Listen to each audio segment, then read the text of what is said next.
Assalamualaikum warahmatullahi wabarakatuh. Perkenalkan, nama saya Sabila Fauza Elora dengan NIM 25052134. Nah, di sini saya akan menjelaskan konsep dan urgensi pendidikan Pancasila. Poin pertama, saya akan menjelaskan tentang pendidikan. Nah, pendidikan Pancasila ini berfokus pada upaya menanamkan nilai-nilai dasar Pancasila.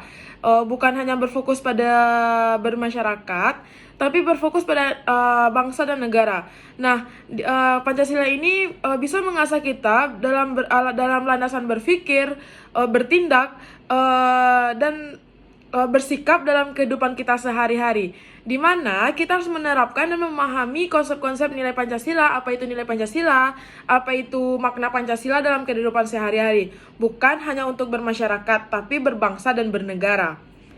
Selanjutnya, saya akan menjelaskan poin kedua tentang urgensi pendidikan. Nah, urgensi pendidikan Pancasila ini semakin penting di era tengahnya globalisasi dan perkembangan teknologi yang membawa pengaruh besar nilai dari luar. Contohnya budaya-budaya luar yang mengakibatkan hilangnya jati diri bangsa Indonesia. Selain itu, meningkatnya konflik sosial, lunturnya semangat gotong royong untuk kita bersama. Baik, di sini saya akan lanjut membahas poin Pancasila sebagai dasar negara dan ideologi. Poin pertama, saya akan menjelaskan dasar negara. Nah, dasar negara ini terdiri dari beberapa poin. Contohnya, dasar negara itu sumber dari segala hukum.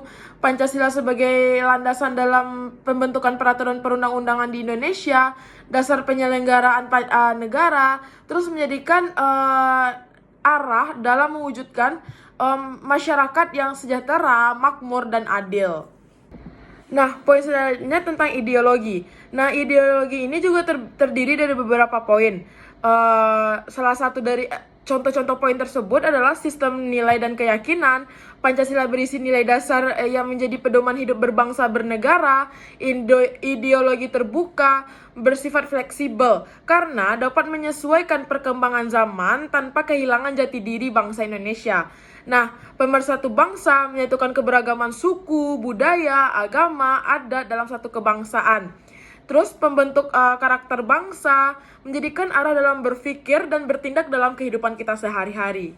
Nah, di sini saya akan melanjutkan tentang nilai Pancasila. Pancasila adalah dasar negara yang memuat nilai-nilai fundamental sebagai pedoman hidup berbangsa dan bernegara. Nah, nilai-nilai inilah tersebut tercermin dari 5 sila tersebut.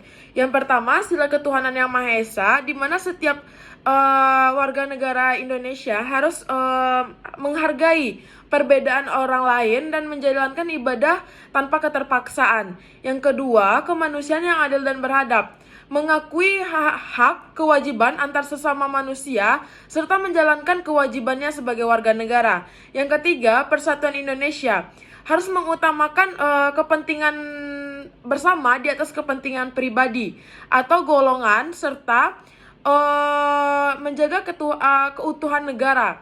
Keempat, kerakyatan yang dipimpin oleh hikmat kebijaksanaan dalam permusyawaratan dan perwakilan, di mana maknanya itu mengambil keputusan atau musyawarah itu untuk mencapai kata mufakat demi kepentingan bersama. Yang kelima, keadilan sosial bagi seluruh rakyat Indonesia. Maknanya, setiap warga negara berhak mendapatkan perlakuan adil dan dalam berbagai aspek kehidupan, seperti ekonomi, hukum, dan sosial. Serta secara keseluruhan, nilai-nilai Pancasila itu membentuk karakter bangsa yang religius, humanis, nasionalis, serta demokratis dan berkeadilan sosial.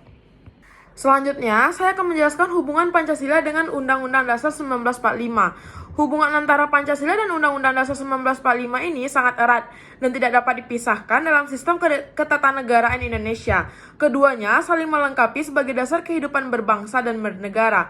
Di sini ada 4 poin. Yang poin pertama itu Pancasila sebagai dasar negara atau sumber dari segala sumber hukum. Maksudnya, Pancasila itu merupakan landasan filosofis negara. Artinya, semua peraturan perundang-undangan termasuk UUD 1945 harus bersumber dan tidak boleh bertentangan dengan nilai-nilai Pancasila. Yang kedua, itu Undang-Undang Dasar 1945 sebagai penjabaran Pancasila. Maksudnya di sini nilai-nilai yang terkandung dalam Pancasila itu dijabarkan rinci dalam pasal-pasal Undang-Undang 1945. Poin ketiga itu, hubungan antara Pancasila dan Undang-Undang Dasar 1945 itu sangat erat. Dan Pancasila secara resmi tercantum dalam pembukaan Undang-Undang 1945 alinea keempat. Yang nomor 4, yang poin keempat yaitu hubungan bersifat hierarkis dan fungsional. Hierarkis di sini maksudnya Pancasila itu berada di tingkat tertinggi sebagai dasar negara. Yang maksud fungsional itu Undang-Undang 1945 berfungsi melaksanakan dan mengoperasionalkan nilai-nilai Pancasila dalam praktik ketatanegaraan. Nah, selanjutnya implementasi Pancasila dalam kehidupan kita sehari-hari.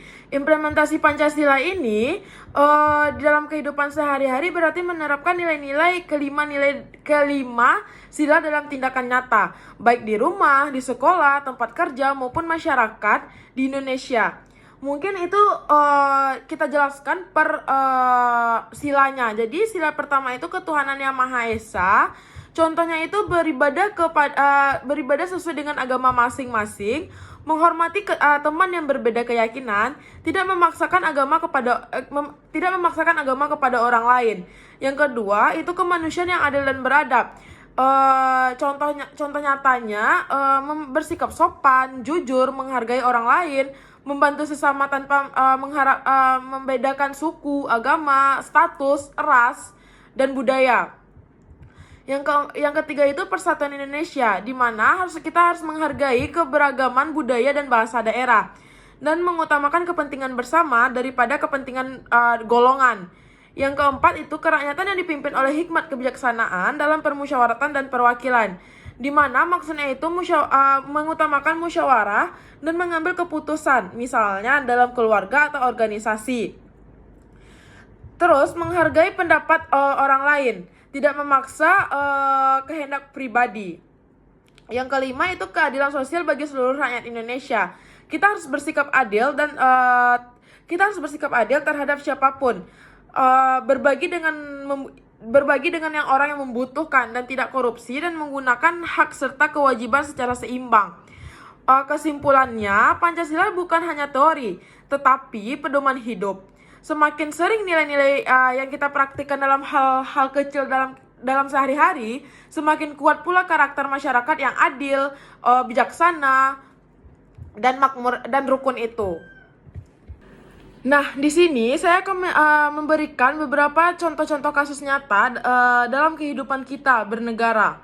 Nah, Pancasila itu terkenal sebagai pemersatu bangsa atau pedoman bangsa kita. Nah, di sini baru-baru saja terjadi kasus bullying di lingkungan sekolah. Itu termasuk merusak sila kedua karena kita tidak menghargai satu sama lain.